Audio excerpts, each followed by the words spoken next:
2024 সালে এই ভোটার লিস্টে যদি মোদিবাবু আপনি প্রধানমন্ত্রী হয়ে থাকেন আর অমিত শাহ আপনি স্বরাষ্ট্রমন্ত্রী হয়ে থাকেন, তাহলে ভোটের আগে বাংলায় মানুষের নাম কাটার জন্য এই এসআইআর ষড়যন্ত্র করলেন কেন? তৃণমূলের সিটগুলো দেখে দেখে নাম কেটেছেন। কল্যাণ আমায় বলছিল হুগলি জেলায় অনেক নাম কেটেছে।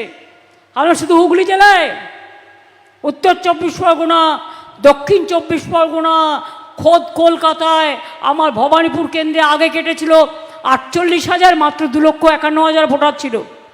48,000 আর অ্যাডজুডিকেশনেও 14,000। তাদের ভবিষ্যতে আমি জানি না, প্রায় 60,000-এর কাছাকাছি। দিনাটায় 35,000 ভোট কেটেছে কুচবিহারে, রাজবংশী ভোট, যেখানে উদয়ন গুহ দাঁড়ায়। মনে রাখবেন, দেখে দেখে মুর্শিদাবাদ পুরো বরবাদ, মালদা পুরো বরবাদ, তো ভবানীপুর কেন বরবাদ? হুগলি জেলা কেন বরবাদ?